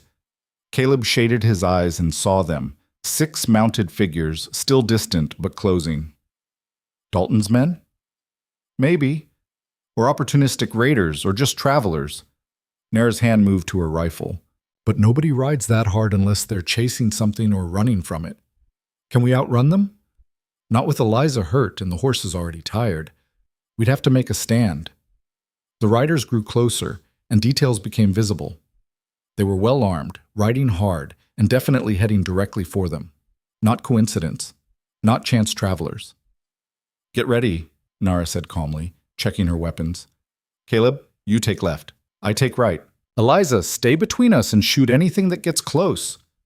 But as the riders closed the final distance, Caleb recognized the lead horse, his own roan mare, the one he'd turned loose when she went lame, and riding her was a familiar face. "Hold fire!" he shouted. "I know them!" The riders slowed, spreading out in a defensive formation. The leader was James Chen, the old merchant from Ashwater who'd encouraged Jonah's wood carving. Beside him rode the blacksmith, the sheriff from Sutter's Creek, and 3 other men Caleb recognized from town. "Mercer!" Chen called out. "Thank God, we've been searching for days." They closed the distance, and Caleb saw the relief on Chen's weathered face mixed with something else. Pity, sorrow, knowledge of loss. "What are you doing out here?" Caleb asked. "Looking for you, or your body. After you rode out, Chen glanced at the others. "We went to your house, found your son, gave him a proper burial, Mercer. Couldn't leave the boy like that." Eliza made a sound, half sob, half something else. "You buried him?" "In the town cemetery, next to the old oak. Reverend spoke words. Whole town turned out." The blacksmith spoke gruffly, clearly uncomfortable. "We didn't know if you'd want that, but it felt wrong to leave him." "Thank you," Eliza whispered. "Thank you." "We also found signs of where they took you," the sheriff added. "Tracked them into the Badlands before we lost the trail. Came back to organize a proper rescue party, and that's when Mercer's horse wandered into town. Figured if she made it back, maybe there was hope you were alive too." Caleb felt a weight lift that he hadn't realized he'd been carrying. His son had been buried with dignity, surrounded by community. It wasn't the burial he'd wanted to give Jonah himself, but it was something. "Is Mrs. Mercer?" But Chen's voice trailed off, his eyes on Eliza's battered face and obvious injuries. "I'm alive," Eliza said firmly. "Thanks to my husband and," she gestured to Nara, "our friend." The men's eyes went to Nara, and Caleb saw the familiar wariness, the distrust of someone who didn't fit their categories. But Chen surprised him. Any friend of the Mercers is welcome in Ashwater. You helped bring Eliza home. You've got the town's gratitude. He produced water skins and food from his saddlebags. You all look like you've been through hell. Let us help. They made camp right there, the rescue party sharing supplies and fresh horses. The men asked no questions about what had happened, seeming to understand that some stories needed time before they could be told. Instead, they talked about Ashwater, how the town had rallied after the raid, how they'd reinforced defenses, how business had continued despite everything. Your trading post is still standing, the blacksmith said. We've been maintaining it, keeping inventory. Figured if you came back, you'd want it ready, and if you didn't, he shrugged. Seemed like the least we could do. Caleb found himself unexpectedly moved. He'd spent so long thinking of his business as his alone, his empire to build and defend. But the community had claimed it in his absence, not to steal, but to preserve. They'd cared because he was one of them, not because of what he could provide. That night, with the rescue party keeping watch and Eliza finally sleeping soundly for the first time in weeks, Caleb found himself talking with Nara away from the fire. You should stay, he said. In Ashwater, we meant what we said. Those men are being polite because I helped you. Doesn't mean they want me living among them. Nara stared out at the dark desert. I've seen how frontier towns treat people like me. Sometimes it's open hostility. Sometimes it's just slow poison, being excluded, whispered about, blamed when things go wrong. Then we change that, make it different. One town can't change the world, Caleb. No, but it can change itself, and maybe that's enough. He thought about Jonah, about the future he'd been building. I spent years trying to create security through wealth. But community, real community, that's security no amount of gold can buy. These people buried my son and maintained my business and rode into the badlands looking for me. That matters more than any empire. Nara was quiet for a long moment. What would I even do in a town? I'm a tracker, a scout, a survivor, not a merchant or a farmer. Then teach people to survive. Guide hunters. Scout for the sheriff. Or do nothing for a while and figure it out as you go. Caleb met her eyes. You said you were tired of being alone. This is your chance to not be. I'll think about it, was all she'd say. The next day they rode into Ashwater accompanied by the rescue party. The town turned out to meet them. People Caleb had done business with, neighbors he'd barely known, children who'd played with Jonah. They cheered when they saw Eliza alive, went silent when they saw her injuries, then cheered again out of sheer relief. Eliza endured it with grace, accepting embraces and condolences with quiet dignity. But Caleb could see the exhaustion in every line of her body. She needed rest, proper medical care, and time to heal both physically and in ways that couldn't be seen. Their house had been cleaned. Someone had repaired the broken door, swept up the glass, even scrubbed the blood from the floor where Jonah had died. It should have felt like a kindness, but walking into those rooms knowing his son would never walk through them again was almost unbearable. Eliza went straight upstairs without a word. Caleb started to follow, but Chen stopped him. Give her time, let her grieve in her own way.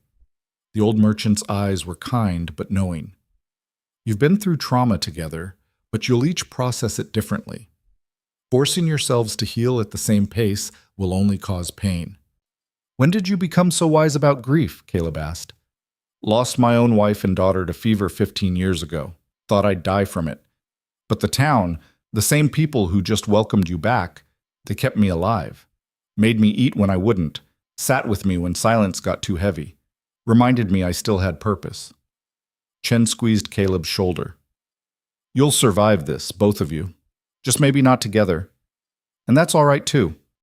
The words were meant to comfort, but instead planted a seed of fear. What if Eliza couldn't forgive him? What if the foundation of their marriage had cracked too deeply to repair? He found Nara outside, watching the town with wary eyes. Lot of people, she observed. Too many? Different. Not bad, just different. She shifted her weight, clearly uncomfortable. Your offer still stand? About staying? Of course. Then I'll try. For a while. See if it takes. She looked at him directly. But if it doesn't work, if people make it clear I'm not wanted, I leave. No arguments. Fair enough. Caleb extended his hand. Welcome to Ashwater. She shook it, her grip firm. We'll see if I'm still here in a month to appreciate the welcome. The next days passed in a blur of necessary tasks. The doctor tended to Eliza's injuries and declared her lucky to be alive. The sheriff took statements about the raid in Dalton's compound, promising to send word to the territorial authorities, though everyone knew nothing would come of it. The desert kept its secrets and swallowed its dead. Caleb visited Jonah's grave every day, sitting under the oak tree and talking to the small marker the blacksmith had carved. He told his son about the journey, about Nara's bravery, about bringing Eliza home. He apologized for being absent, for chasing wealth instead of presence, for failing to protect him when it mattered most. The words never felt adequate, but he said them anyway. Eliza joined him on the fourth day, moving slowly but with more strength. She knelt by the grave and placed a carved wooden horse, a replacement for the broken one, made by Chen as a tribute. It wasn't as good as Jonah's original work, but it was love made tangible. "I keep expecting him to run around the corner," she said quietly, "to hear his voice calling for us, to see him playing in the yard." "I know. Do you think it gets easier, the grief?" "I don't know. Maybe it just becomes part of you, like a scar that aches when it rains."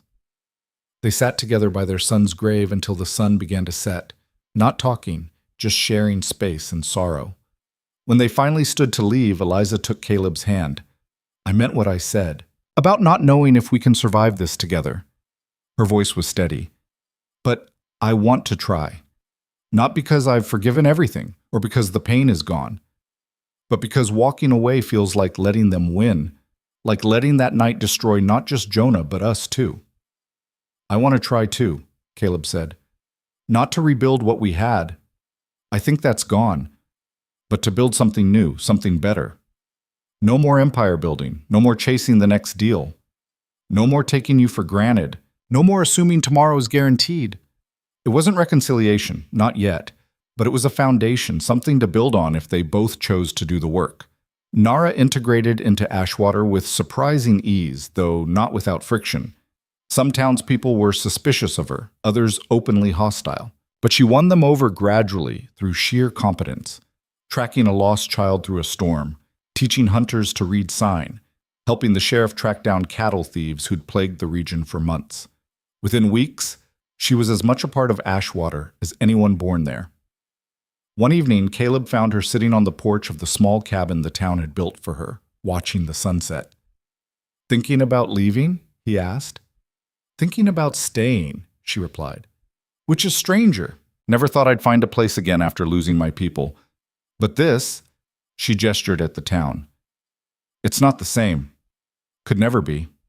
But it's something. Something is better than nothing. Sometimes it's just different pain." She looked at him. "How's Eliza?" "Better, stronger, still grieving but finding her way through it." Caleb sat beside her. "We're selling the trading post. Going to use the money to start something smaller, a general store maybe, something that lets us be present instead of always expanding." "Good choice. Empire building is overrated." They sat in comfortable silence as the sky turned gold and crimson. Somewhere in town, children played and adults called them home for supper. Normal sounds of normal life, precious beyond measure. "Thank you," Caleb said finally, "for everything. For saving my life, for getting us out of Dalton's compound, for being willing to sacrifice yourself." "I didn't do it for thanks." I know, but you have it anyway." Nara smiled, small but genuine. "You know what's funny? I thought helping you would be redemption, payment for all the things I didn't do, all the times I looked away, but it's not. Redemption doesn't work like that." "Then what is it?" "Just a choice. To do better this time. To stand with someone instead of standing aside." She stood, stretching. "And then you make that choice again tomorrow, and the day after, until maybe one day you look back and realize you've built something worth keeping." She went inside, leaving Caleb alone with the dying light. He thought about empires and what they cost, about sons who died too young and wives who survived impossible odds, about strangers who became friends in the crucible of desperate circumstances. Most of all, he thought about choice, the choice to chase wealth or presence, to build walls or bridges, to let grief destroy or transform. The frontier was still unforgiving, the desert still indifferent, Men like Dalton still existed, taking what they wanted and destroying what they couldn't have. But in this small town, under this vast sky, people chose differently. They buried each other's dead with dignity. They maintained each other's businesses in absentia. They rode into badlands to rescue neighbors who might already be lost. They chose community over isolation, connection over safety, love over fear. It wasn't redemption. It wasn't even justice. But it was something to build on. And sometimes, in the harsh arithmetic of survival, that was enough. 3 weeks after their return to Ashwater, the nightmares still came.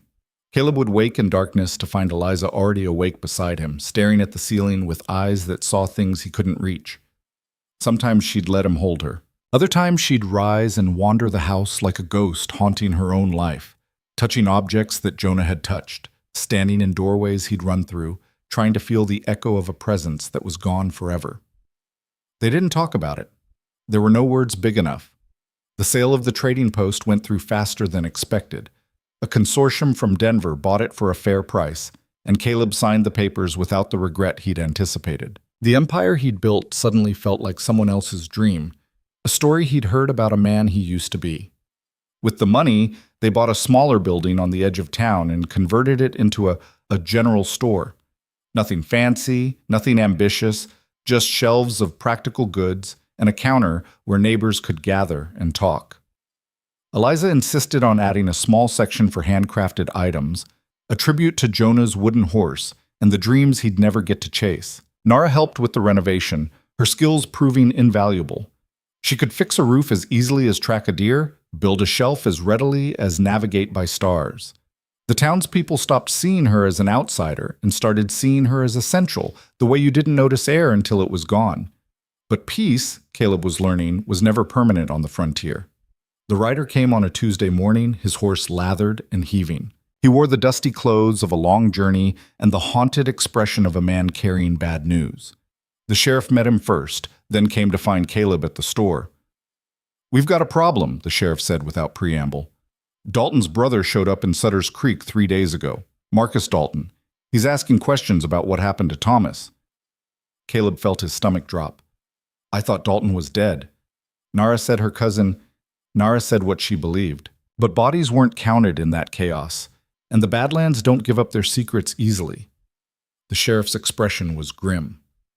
"Marcus Dalton is asking about you specifically, about your wife, about a tribal woman who rides with you. He knows enough to be dangerous." Eliza had been arranging stock on the shelves, but she'd frozen at the sheriff's words. Now she turned, her face pale. "He's coming here." "We don't know that," the sheriff said, but his tone lacked conviction. "Yes, we do." Eliza set down the goods she'd been holding with hands that only trembled slightly. "Men like that always come. They can't help themselves." Nara appeared in the doorway as if summoned by the mention of danger. She'd been out hunting but must have seen the messenger's arrival. "How many men does Marcus have?" "Reports vary. Anywhere from 10 to 20. Well-armed, well-trained. Former military, most of them." The sheriff looked between them. "I've sent word to the territorial marshal, but help won't arrive for at least a week. If Dalton decides to move against Ashwater, we're on our own." "Then we prepare," Caleb said, surprised by the steadiness in his own voice. "Fortify the town. Arm everyone who can shoot. Set watches." "Against 20 trained killers?" The sheriff shook his head. "Mercer, this isn't your fight anymore. You could leave. Take Eliza somewhere safe until this blows over." "Run again?" Eliza's voice was quiet, but hard as iron. "Spend the rest of our lives looking over our shoulders, waiting for the next Marcus Dalton to find us? No, I'm done running." Nara was studying a map on the wall, her finger tracing the approaches to town. "He'll come from the north. Same road his brother would have used, Canyon Pass, then the open stretch before town. Gives his men room to maneuver, keeps options open." "You sound certain," the sheriff said. "I know how military men think. Marcus will be like his brother, methodical, tactical, predictable in his precision." She tapped the map. "We can use that." "Use it how?" Caleb asked. Nara's smile was sharp as a blade. "We give him what he expects, and then we change the rules."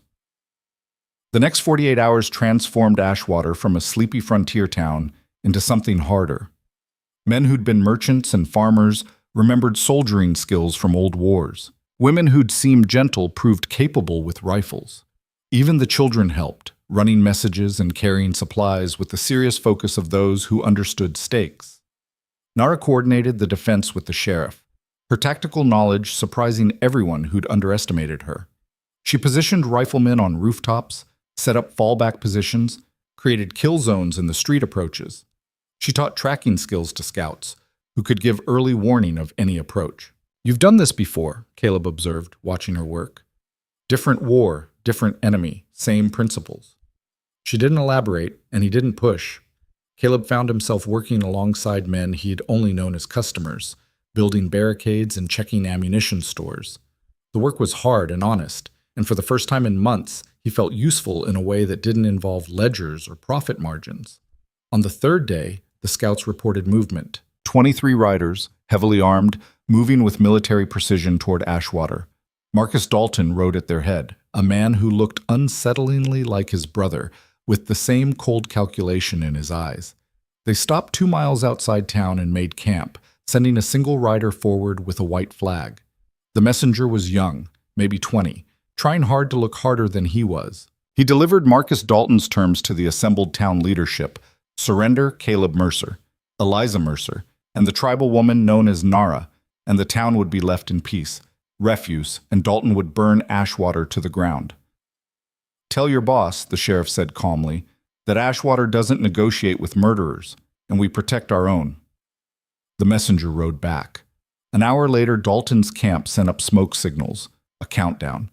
They would attack at dawn. That night, Caleb found Eliza on the roof of their store, watching the distant campfires of Dalton's men. She didn't turn when he climbed up beside her. "I've been thinking about Jonah," she said quietly, "about the future we imagine for him, the man he might have become, all the moments we'll never see. I think about that too, every day. Do you think he'd understand? Why we're choosing to fight instead of run?" She finally looked at him. "Or would he think we're being foolish, risking more lives for revenge?" "This isn't revenge," Caleb said. "This is standing ground, saying that what happened to us, to him, won't keep happening to others. That men like Dalton don't get to take everything." "Sounds like something you're trying to convince yourself of." "Maybe. Is it working?" Eliza smiled sadly. "I don't know. Ask me after tomorrow." They sat together under stars that seemed too beautiful for a night before battle. Somewhere below, Nara was making final preparations. Somewhere beyond the town, Dalton's men were sharpening weapons and counting ammunition. "If we don't survive this," Eliza said, "I want you to know that I forgive you. For the distance, for the choices, for all of it. We were both doing the best we knew how. Don't talk like we're already dead." "I'm not. I'm just making sure the important things get said while there's still time." She leaned against him. "I love you, Caleb. Even broken, even changed, even knowing we might not make it to next week. I love you." "I love you too," he said, and meant it more than he'd meant anything in his life. Dawn came too soon and too slow. The defenders took their positions as the sun turned the eastern sky from black to gray to gold. Dalton's men approached with the patient inevitability of a storm front, spreading out in practiced formation. They stopped just outside rifle range. Marcus Dalton rode forward alone, stopping where his voice would carry to the barricades. "Last chance," he called out. 3 people for a whole town. Simple math." "Go to hell," someone shouted from the barricades. Caleb thought it might have been Chen. Dalton shrugged as if he'd expected nothing else. He wheeled his horse and rode back to his lines. A moment later, the shooting started. The battle for Ashwater was nothing like the romanticized stories Caleb had heard. There was no glory in the chaos, no honor in the blood and terror. It was brutal, desperate, and ugly. People dying over grudges and pride, soil turning red with the spilled currency of violence. Dalton's men were professional, advancing under covering fire and using every scrap of cover, but they were attacking a prepared position defended by people fighting for their homes, and that made a difference. The barricades held. The crossfire zones Nara had established cut down 3 men in the first minute. Caleb fired until his rifle was too hot to hold, then switched to his revolver, then back to the rifle once it cooled. Beside him, Eliza shot with grim determination, her hands steady despite everything. All around them, Ashwater fought back against the tide, trying to sweep them away. But Dalton's men were winning through sheer persistence and training. They pushed forward, took buildings, established positions. The defenders fell back to the second line of barricades, then the third. It was Nara who turned the battle. She'd slipped out during the night with a handful of the best scouts, circling around to position themselves in the hills behind Dalton's line. Now, as his men pressed their advantage, she struck from behind, not with overwhelming force but with precision, taking out commanders, creating confusion, making Dalton's organized assault collapse into chaos. The moment Dalton's men realized they were caught between two forces, the tide shifted. Some broke and ran. Others tried to rally but found themselves isolated and overwhelmed. The battle became a rout. Marcus Dalton himself fought to the end, refusing to surrender even when half his men lay dead and the rest had fled. He took position in the church at the center of town and held it with 6 remaining fighters, turning it into a fortress. "We can wait him out," the sheriff suggested. "He's got no food, no water except what's in the baptismal font." "Or we can end this," Nara said, "before more people die." She was bleeding from a gash across her arm and limping from a bullet that had grazed her leg, but her eyes were clear and focused. She looked at Caleb and Eliza. "This is your call. He came for you. Your choice how it ends." Caleb looked at his wife, saw in her face the same exhausted determination he felt. They'd lost too much to let this drag on, lost too much to let Dalton take anything more. "We go in," Eliza said. "Together, we finish it." The plan was simple in its recklessness. Caleb, Eliza, and Nara would approach under a white flag, offering Dalton one final chance to surrender. If he refused, the watching riflemen would open fire and end it regardless of the risk to the 3 of them. They walked across the blood-soaked street toward the church, weapons holstered but ready. The morning sun was bright and merciless, illuminating the cost of the night's violence, bodies sprawled in the dust, buildings smoking from fire. The town that had welcomed them home, now scarred by their presence. "Marcus Dalton," Caleb called out when they reached the church steps. "It's over. Your men are dead or gone. Surrender now and you'll get a fair trial." Dalton's laugh echoed from inside. "A fair trial in a frontier town? We both know how that ends. Rope and a short drop. Better than being cut down like your men." "Maybe. Or maybe I take you with me." A shot rang out, kicking up dust near Caleb's feet. "I know what happened to my brother. Know you were there when he died. That woman with you, Nara, she arranged the attack that killed him." "Your brother kidnapped my wife," Caleb said. "Tortured her. Killed our son. He got what was coming. Eye for an eye, then." Another shot, this one closer. "Your son for my brother. Seems fair." Nara stepped forward, her voice carrying clearly. "Your brother died because he couldn't let go of something that didn't belong to him. You're about to die for the same reason. There's still time to choose differently." "Choose what? Surrender? Live in a cage?" Dalton appeared in the church doorway, revolver raised. He looked eerily like his brother, same build, same cold eyes, same absolute certainty in his righteousness. "I'd rather die free." "Then die," Nara said simply. Dalton fired. So did the hidden riflemen. The church erupted in gunfire from all sides. Dalton's remaining men shooting out, the defenders shooting in, everyone trying to kill everyone else in a final spasm of violence that lasted maybe 30 seconds. When the echoes faded, Marcus Dalton lay dead on the church steps, his revolver empty beside him. His last men lay scattered inside, their war finished. Caleb stood frozen, untouched by bullets through sheer luck. Beside him, Eliza was equally unharmed. But Nara had taken a bullet to the chest, the impact spinning her around and dropping her to the ground. She lay still, blood spreading dark across her shirt. "No!" Eliza was there first, pressing hands against the wound. "No, you don't get to die. Not after everything." Nara's eyes fluttered open, unfocused but aware. "Told you, redemption doesn't work like that. Stop talking. Save your strength." Caleb knelt beside her, adding his hands to Eliza's, trying to hold back the tide of red. "Someone get the doctor," but Nara was shaking her head, a small smile on her lips. "Not so bad. Dying for something, instead of running from nothing." "You're not dying," Eliza insisted, but her voice broke. "You're not allowed. Tell my cousin. Tell him I chose well. At the end, Nara's breathing was shallow, labored. Take care of each other. Promise? We promise, Caleb said, tears streaming down his face. I promise. Nara's eyes closed. Her breathing stopped. And just like that, the woman who'd saved them, who'd stood with them against impossible odds, who'd finally found a place to belong, was gone. Eliza made a sound like something breaking deep inside.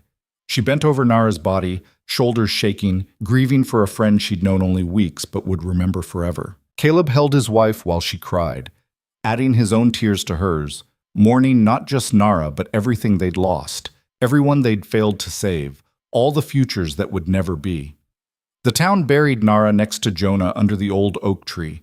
It felt right somehow, the boy who'd died too young and the woman who'd died choosing connection over survival, resting together in soil that would remember them long after everyone else forgot. The tribal council sent representatives, Nara's cousin among them, to honor her passing.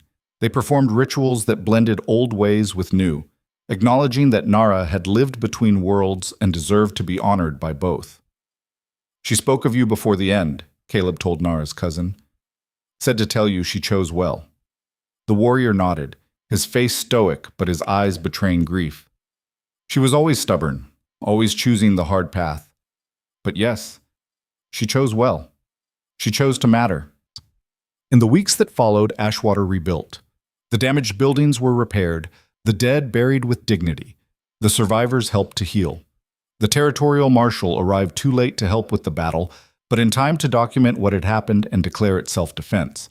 The remaining members of Dalton's gang were hunted down across the territory, their network of violence dismantled piece by piece. Caleb and Eliza threw themselves into the work of rebuilding, finding purpose in the practical tasks of reconstruction.